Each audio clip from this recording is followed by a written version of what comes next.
புனித மாற்கு எழுதிய தூய நற்செய்தி அதிகாரம் 8 இறைவார்த்தைகள் 14 தொடக்கம் 21.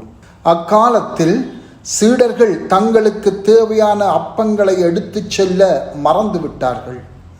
படகில் அவர்களிடம் ஓர் அப்பம் மட்டுமே இருந்தது.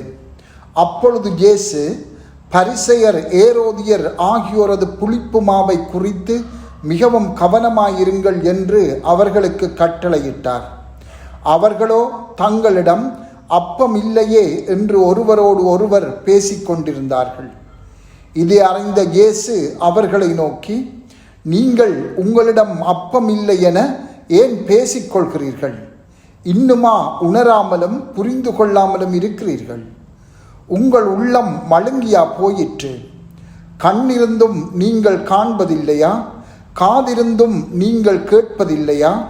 ஏன் உங்களுக்கு நினைவில்லையா? 5 அப்பங்களை நான் 5000 பேருக்கு பிட்டு அளித்த போது மீதியான துண்டுகளை எத்தனை கூடைகள் நிறைய எடுத்தீர்கள் என்று அவர் கேட்க, அவர்கள் 12 என்றார்கள்.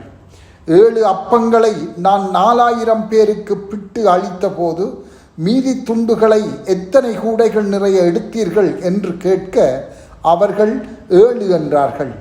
மேலும் அவர் அவர்களை நோக்கி, இன்னும் உங்களுக்கு புரியவில்லையா என்று கேட்டார். சிந்தனை. பரிசேயர்கள் இயேசுவிடம் வானத்தில் இருந்து தங்களுக்கு அடையாளம் காட்டுமாறு இயேசுவை கேட்டபோது இயேசு அதை காட்ட மறுத்துவிட்டு தம் சீடர்களுடன் படகேறி சென்றார் என்று நேற்றைய நாளிலே நாங்கள் நற்செய்தியில் வாசித்தோம். இந்த கடல் பயணத்தின் போதே பரிசேயர், ஏரோதியர் ஆகியோரின் புளிப்பு மாவை குறித்து மிகுந்த கவனமாயிருக்குமாறு இயேசு தம் சீடர்களை எச்சரிப்பதை இன்று நாம் வாசிக்கின்றோம். இங்கு புளிப்பு என்பது அவர்களுக்குள்ளே மறைந்து கிடக்கின்ற ஒரு வகையான செல்வாக்கு ஆகும்.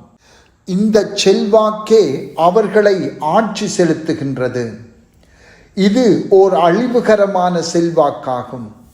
ஒரு சிறிய அளவு ஈஸ்ட் அல்லது புளிப்பு தான் சார்ந்து நிற்கின்ற மாவு முழுவதையும் ஊடுருவி அதை பொங்கச் செய்வது போல இந்த பரிசேயர்கள், ஏரோதியரின் அழிவுகரமான செல்வாக்கு அவர்களின் செயல்கள், போதனைகள் மூலம் பரவி மற்றவர்களின் வாழ்வை அளிக்கிறது.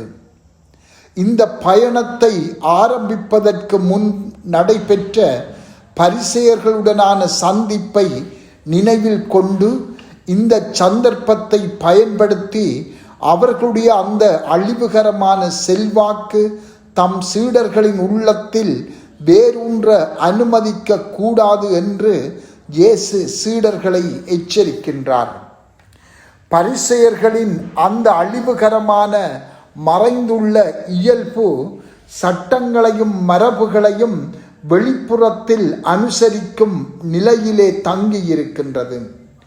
அவர்களுடைய கடுமையான சட்டத்தின் அடிப்படையிலான வாழ்வு கடவுளின் சட்டத்தின் உண்மையான அர்த்தத்தை, அதாவது அது சொல்லுகின்ற இரக்கம், அன்பு போன்றவற்றை புரிந்து கொள்ள முடியாதவாறு அவர்களை குருடாக்கி விடுகிறது. இது அவர்களின் சொந்த ஆன்மீக அழிவுக்கும் மற்றவர்களை தவறாக வழிநடத்துவதற்கும் வழிவகுத்தது. ஏரோதியர்களின் புளிப்பு என்பது உலக அதிகாரம், செல்வம், இன்பத்தை தொடர்ந்து தேடும் உலக மனநிலையை குறிக்கின்றது. இவர்கள் கடவுளின் நிலையான உண்மைகளை விட உலக பொருட்களின் நிலையற்ற கவர்ச்சியையே தேடினர். இதற்கு ஏரோது சிறந்த எடுத்துக்காட்டாக இருக்கிறான்.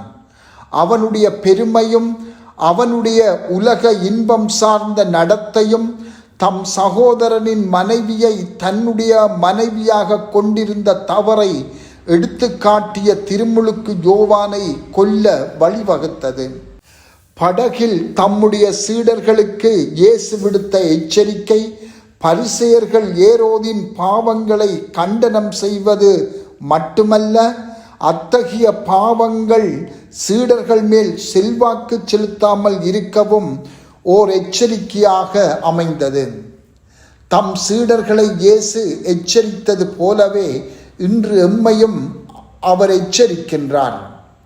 கடவுளுடைய மீட்பின் உண்மையில் இருந்து வராத செல்வாக்குகள் மட்டில் கவனமாயிருங்கள், எச்சரிக்கையாயிருங்கள் என்கிறார் ஆண்டவர். எமது நம்பிக்கை வாழ்வின் எண்ணங்களையும் செயல்களையும் நாம் உருவாக்கி கொள்ள இந்த உலகத்தின் கருத்தியல்களையும் ஒழுக்கத்தையும் கவனமாக நாம் கையாள வேண்டும்.